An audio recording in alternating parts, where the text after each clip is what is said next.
So the next two people that I get to introduce, I'm pleased to introduce the star ringleader of Gurukul. Her fire burns strong. It's Arete Brim. Her official capacity as Director of Global Liaison Office of Gurukuls in New York. And she also is the coordinator of Neohumanist Education. And she is accompanied by another superhero, Vishwamitra, who splits his time between his many multiple personalities. He's a clinical psychologist. He's a family acharya. He's a director of Neohumanist College of Asheville. He's president of our Gurukul board. So I welcome to the mic Arete and Vishwamitra. So Vishwamitra and I are going to very quickly take you on a whirlwind tour of all our. Can you hear me? Can you hear me?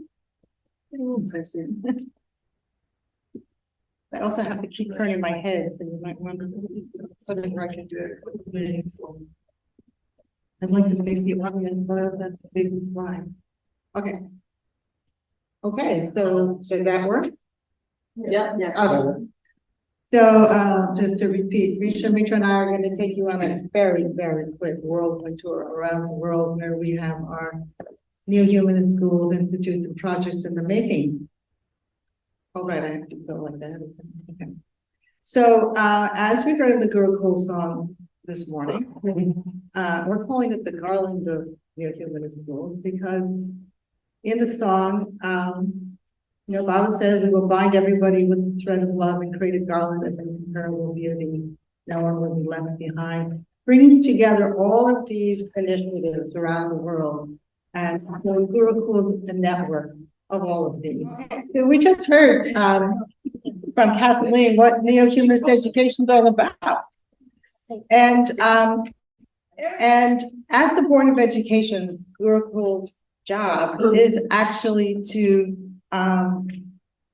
create the standards and support schools so they can realize and to be the kind of schools that Kathleen outlined this morning.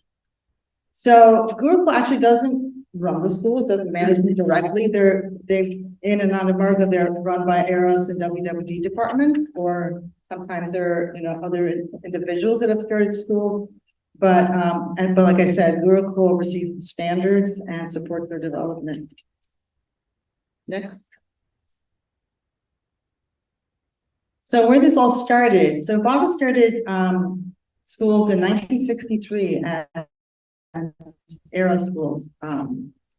And the first schools began outside of India in 1970.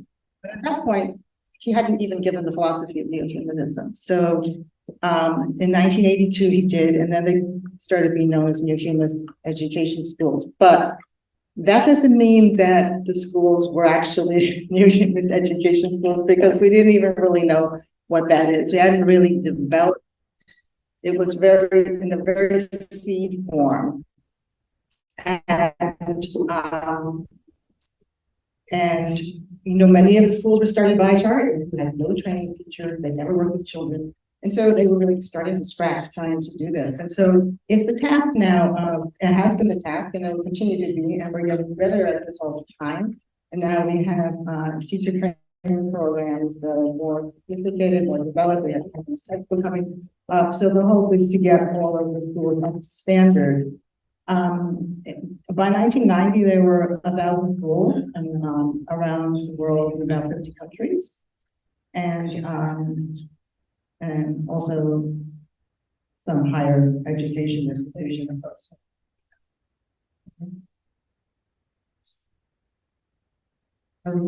Next.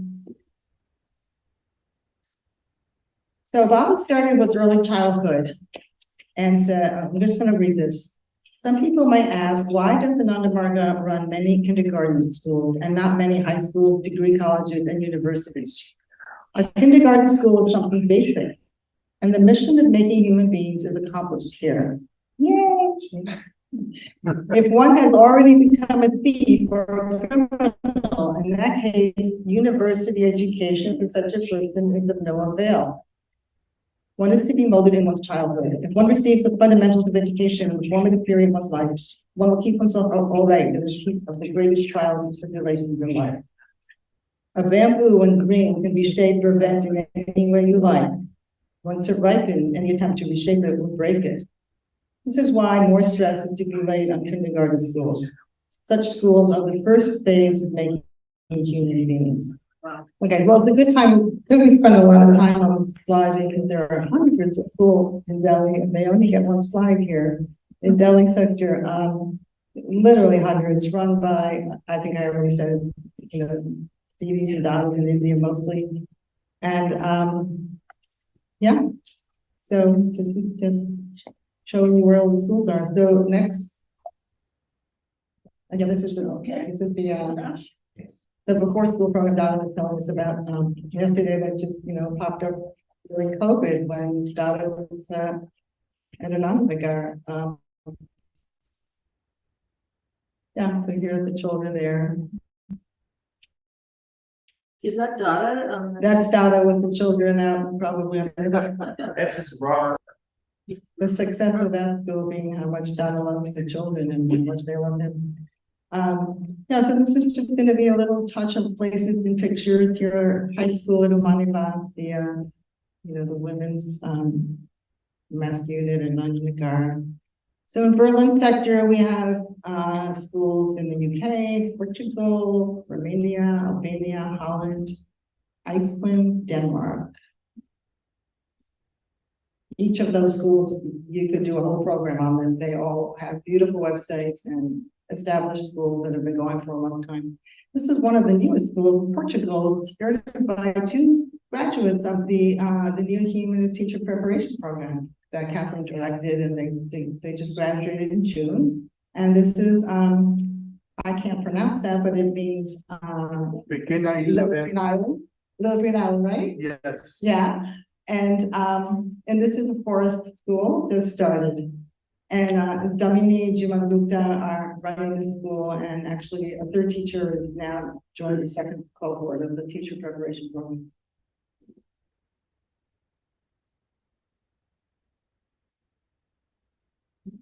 Slide from the Romanian school, Katie David and David has been running for years and years.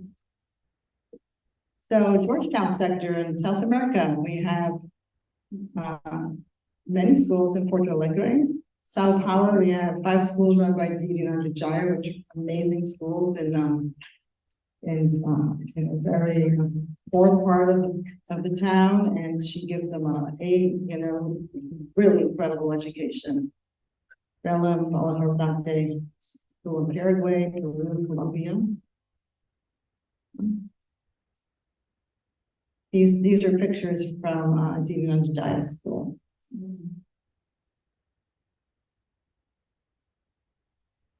And Manila sector, we have schools in Laos and Thailand. The school Laos run by Sidi Najikawi forever is a very well established school, as is the school by Didi Anaraga in Thailand. Many schools in Indonesia, many in the Philippines. What is that photo from? That's in Indonesia. yeah. And a lot of these schools are quite large, with hundreds of children. Yes, a lot of the schools have, yes, hundreds of students, and many have been, 20, 25 years, around. And over the years, they've really upgraded their program. We've had, there's been many teacher training programs, even though now we have a really more sophisticated teacher training program. Before we didn't, but they've worked hard to upgrade their schools. Philippines. Okay, the Hong Kong sector. We have Manhattan School in Taiwan run by Richard Malhan, and he does a lot of programs with children, Earth Lovers Family. Mongolia is it's like a children's home. Here's Rudra Mohan. He is a master storyteller, and just, he just does so much work everywhere with yoga and storytelling and Children love him and he's so talented. We have many schools in Africa, many very large schools in Africa. South Kenya. I'm not going to read all of these, but you can see West Africa, South Africa, school in South Africa has 1,000 students. If you could wait a minute on that. What? Could you go back? If you want to hear more about some of these schools, Didinanda Chandrika, who is here, has visited these schools more than once, again and again and again, when she was there for a very long time. So she could fill more details, okay? And here's a school that just started on Thursday, Didi Ananda Gunamaya, who was also a student in the Neohumanist Education Teacher Preparation Program. And so they just inaugurated on Thursday their Catholic primary school in Ghana. She also has another school she runs. And this primary refer to older than preschool, that's. Correct, primary is the like grade So 1 where or 2. preschoolers can go into this now. Right, Lovely. okay. Next. So New York sector where we are here. So Costa Rica will hear this evening from Didi Nanda Anurada and their programs in Costa Rica. We have probably hear some very special things about it tonight as well. This is day school in Costa Rica. And there's Mama Chuchi, who ran the school for 30 years. We have the Progressive School of Long Island. We'll hear from a room tonight. Very, very famous model school. He's one of our leading schools in the world, I would say. New Day School in Portland has a what is it called? Garden to Play program for their school. A huge garden. They do a lot of that with their children. Mountain Breeze School right here in North Carolina. We'll hear about that later today. We got a tour of that school as well. And we have a couple schools in Jamaica. And this is from our school. They start their program every day with like all the children, all the ages meet for silent meditation. I was there once and the kids coming off the bus, they come and get their mats, sit down and not a peep. And we were in the back of the room whispering. And he came up and said, "The children are all quiet. Why are you talking?" New Day School, this is some of their gardens. New Day School also, one other achievement they experienced in the last couple of years is they rebuilt one of their buildings to be, what's the word, zero energy. I mean, it's just remarkable. I'll just put a plug in right here that many of these schools over the years have been featured in the Global Network newsletter, and those are all online. So you can go back and, read about a lot of these schools there. Okay, go. Boundary school. All of these pictures are a little outdated, but there they are. Okay. And then in Cairo sector, Didi Ananda Rahman and her Nile River School. That was quite the accomplishment. Establishing a school, a very difficult field, and the school now very well established and very well by the community. And then we have a few Neohumanist education centers in Malta. Also a school. They do a lot of art there. The city's an artist. And we have some of our most established schools also in the sector. River School and Laney has been around for a really long time. Very high quality school. The Star Primary School, another one, has been around for 25 years. Really high quality school. And a couple of schools in Melbourne.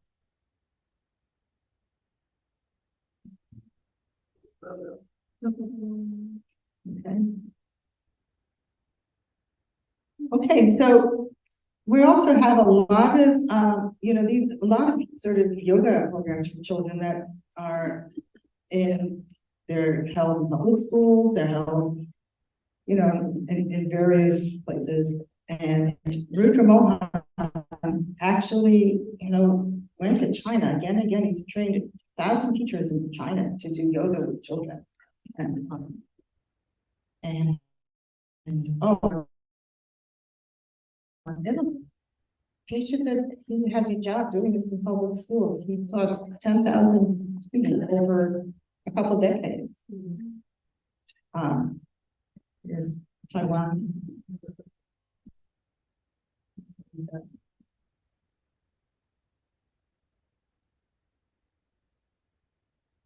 Okay. So this Yoga Sophia, so in Italy, they've been teaching not only like preschool and primary, but also in the high school, and they've expanded their program because, you know, yoga is more than just asanas. It's, you know, all of Ashtanga yoga. It's the whole philosophy of Neohumanism is better than their values. And so they do a lot of work with students to, on all these different levels. And, you know, very self-empowering programs. And anyway, and they do this in the public school.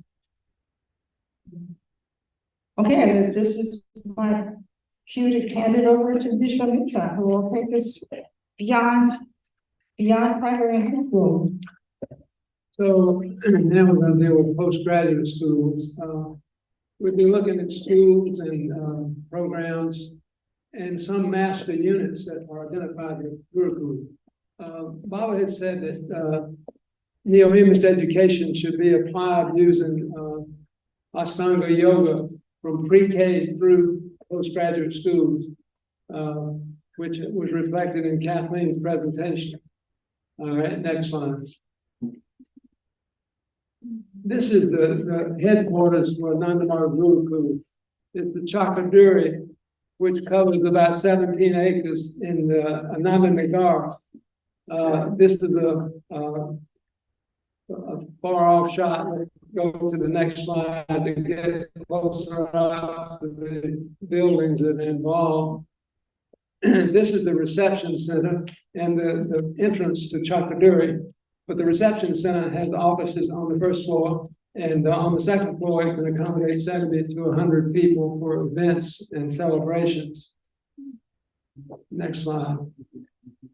This is the main building, which will, when it's finished, it'll have several stories, but it'll be 19,000 square feet, and it will be library, offices. There are 8 rooms on the first floor that will be offices, and it will be library and archives and classrooms on the upper floors. So this is a little bit of an overview of the AMGK higher education affiliates in India, USA, online, Europe, and Asia, which we'll go into some detail on the next slides. But this gives you an overview. And the first one to talk about is the Anandamarga Degree College, which many of us are familiar with because Jatishwarananda was very successful in helping fund this. It started in 1968, but he helped fund this school and give it life. And we owe a lot of debt to him for creating this college.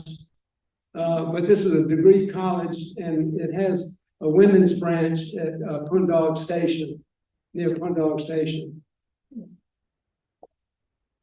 This is the Gurukul Teacher Training College, which is right next to the degree college. And Swarupananda runs this. This is a master's level program to train teachers to teach in high school in India.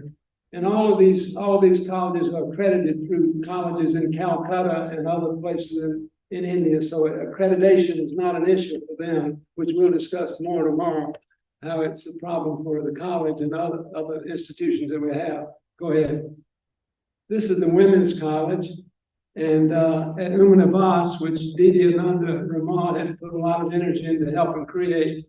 And it's a beautiful opening here. This was on the same year of Baba's centennial that the opening, this is the opening ceremony for the college. Didi Ananda Tapashila is in charge here. She has a master's in music and a master's in social work. does a fantastic job. This is one of the computer courses. There are other courses that they teach. They've taken over a lot of the issues that were taught at the music college, which we'll see in a moment. But the courses are music, singing, and dancing. And this is the older college of music college that's been there for many years. And many of us are familiar with this dance troupe that did a global tour. And they came to the United States. The one that they put on a show at one of our retreats, one of our national retreats. But they were a fantastic dance group that was internationally acclaimed. Next slide. This is the naturopathic center that Dada Dharmavedananda runs. Dada has over 20 of these centers around the world that he's stimulating the growth of, and Ramesh trained with him in Cebu. But this is one of the naturopathic centers at Nandanagar. This is the local college. We're in our 7th year of development. In the last 3 years, we've had the privilege of running the courses, and our main courses are the teacher preparation program, and we also have other flagship courses that are leadership courses that Satya runs. This is part of transformational social sciences, the one that Satya runs, and Proud will be a part of transformational social sciences as well. And then we have humanities and arts, and we've taught a number of courses, and Ramesh taught a philosophy course, a yoga philosophy course. Go back. I also want to mention that Mahajoti is going to be the team leader for yoga and intuitional science. It will be a yoga teacher training course that will be run with a team from the college. All right. This is the barn, which has become a community storage house and also an emerged store. But we eventually want to turn it into a science and art center. We can expand it for the children that are here at the Mountain Breeze School in the beginning. And of course, this is where we are located now. The Prom Institute started in 2007. And Haran Maya, myself, and Nisha Prema and Ramesh started this Prom Institute in 2007. And it was, we divide our teaching between courses that we offer and then with rentals for income. It's been pretty successful in maintaining itself as a nonprofit adult education center. And this is the Wellness Center, which accommodates about 10 people. And Ramesh is in charge of the wellness program, and it has featured a lot of juice cleanses, which incorporates yoga and meditation, and people love it. It's a very transformational experience for people that have this holistic approach to wellness. And there's also addiction programs being offered as well that have been very successful. And we work with local teachers that are in the addiction specialties. Go ahead. The PR Sarkar Institute is about archives. And but it also was responsible for promoting the centennial for Baba's 100th birthday. And Gunamuktananda created a film, which many of you have seen, and also exhibition. And the books, beautiful books that continue to be sold quite widely. But this would be the primary archival institution. And Tapan is going to be taking leadership of this institute in the future. And Santosh is going to help with finances of that. This is the Anandamar International Academy in Singapore. I visited, and since I visited some 3 years ago, they've expanded into a new facility. They do a lot of yoga teacher training, and but they have Prout and microbiota courses as well. And Dot has launched a really interesting new program called trauma analysis. This is a challenge to the older concept of psychoanalysis, because with trauma analysis, there's a looking at all three levels of our human experience of physical, mental, and spiritual. And he's applying this trauma analysis to a mental health model, which is very interesting. All right. And then this is the Taichung Center. It was almost completed when I visited 3 years ago, but it's a beautiful building that where a lot of meditation classes are held by Rudra Mohan, and there's space for Dada there on the first floor. And he also has people from the community come in and teach as well.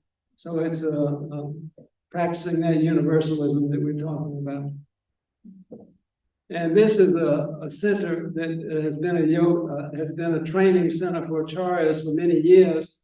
But we've had a number of global conferences there that all of us remember very well. And it continues to be a place where Guru can hold its international events. Dada just recently had a gathering. The first gathering, we can say, was held just recently there with Dada and people from Europe.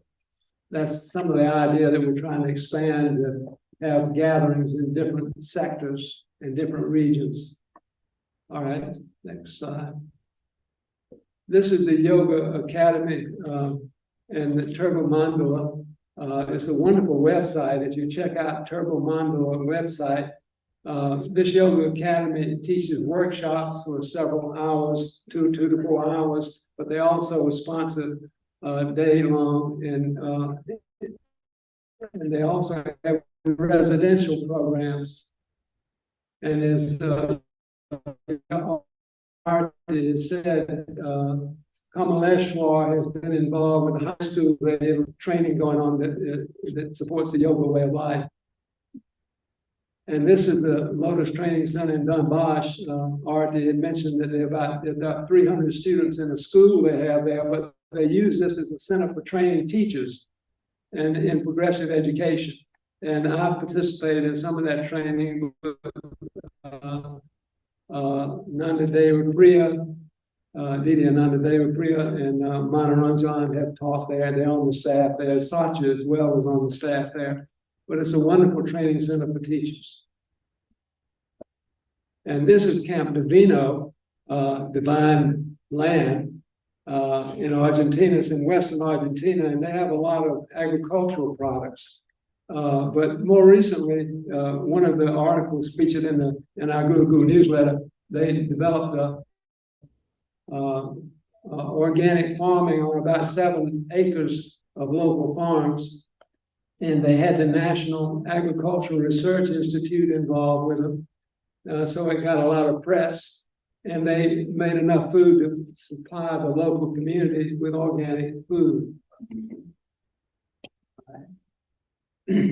So this is Rudra Mohan running a Neohumanist ecological camp for parents and their children.